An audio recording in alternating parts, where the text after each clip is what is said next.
How's it going, folks? Once again, it's T-Biz here, and yeah, I thought we were done with DC Multiverse stuff, but not quite. This is the Batmobile from the Flash movie, also aka the '89 Keaton Batmobile from back in my days when I was a kid, when I was like a teenager, and yeah, like the teeniest of teenagers back then. I probably would have been like what 12, 13, I can't remember, but that was a long ass time ago. But anyways, yeah, this Batmobile's been kind of hard to find.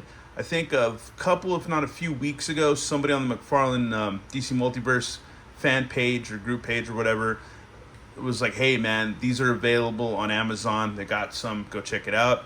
And not to me personally, but just to everybody in the community. I went and checked it out and I got one. I was like, all right, cool. I got one for retail. I was like, badass. And now there's a gold label 2-pack with the Michael Keaton Batman and the Batmobile that you can get for like $74, I believe. It's retail. It's a gold label exclusive on Amazon. So I think those might still be available. There's guys freaking out. There's every time these post up, and I don't know, there's been a ton of scalpers with these. People complaining that there's bots buying all these out, which is understandable in this day and age. But shit, I got one, so it doesn't really matter anymore. I'm not going to worry about the gold label 2-pack. That's not a big deal to me, as long as I'm going to eventually get the movie figures. I just don't know when, but they're going to get them sometime soon.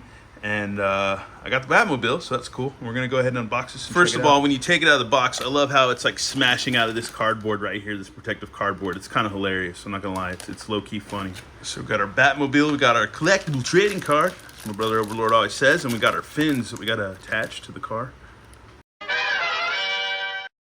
Now that right there, folks, is a big-ass Batmobile. This thing is awesome. I'm glad I have it. One thing I noticed that everybody's freaking out about was the gray canopy. Everybody's like, it's got a gray canopy. Oh, my God. Bro, we got to fix it. I'm going to put up a tutorial how to tape it off, and you can paint it, man. Paint it black. Just like I don't give a shit if it's just gray. It doesn't matter to me. Like, if you would have given this to, like, little T-Biz back in the day when when I was, like, what, 6th or 7th grade when the Batman '89 came out, I wouldn't have given two shits about whether the canopy was gray or black or whatever. I would have just been like, holy shit, this thing's huge. And if they would have said, oh, there's a figure that comes with it or going to go with it, I would have been like, holy shit, that's badass. Like, yeah, this would have been cool as hell, dude. And I wouldn't have complained. But new school guys today that are in the collecting game, that's all they do. That's all they seem to know how to do. Anyways, here's a look at the collectible trading card. The Batmobile, long forgotten and hidden away in the dark recesses of the Batcave, the Batmobile remains one of the greatest weapons of Batman's crime-fighting past. If only someone would rediscover it. So there we go. I gotta see this movie. It's gotten crapped on by like Critical Drinker and people like that, but I don't know. I think it looks good to me on the previews. That's all I know. Let's get a closer look.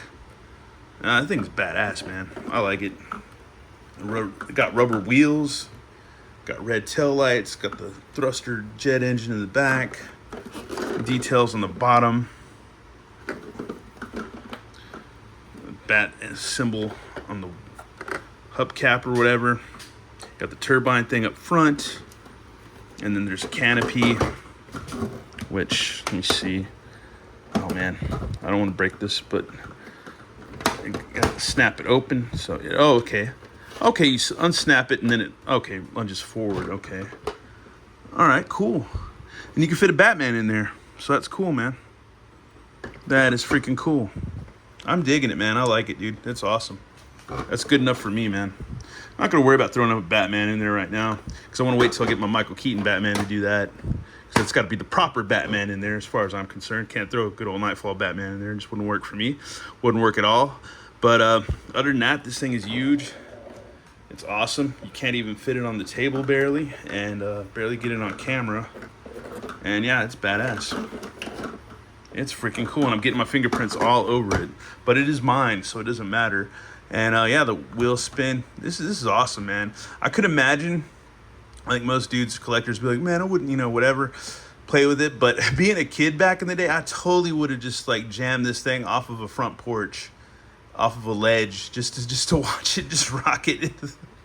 I wouldn't mind having two just to do that, man. Another 60, 70 bucks, and just have one just to launch down the road. Hell yeah. That's what they're there for, man. Gotta have fun with your stuff. But this one, man, I don't know. It'd be funny though to have an extra one and just do that, just jam the hell out of it on the streets. That'd be hilarious. Well, that's our quick look for the Batmobile, the '89 Batmobile or whatever from the Flash movie, or I call it the Keaton Batmobile, whatever, '89, whatever you want to call it, Batmobile, regular Batmobile, whatever you want to call it. It's cool as hell, and I like it. It's beautiful. It's a beautiful sight. Anyways, thanks for watching. I'll have a good one. All right, later.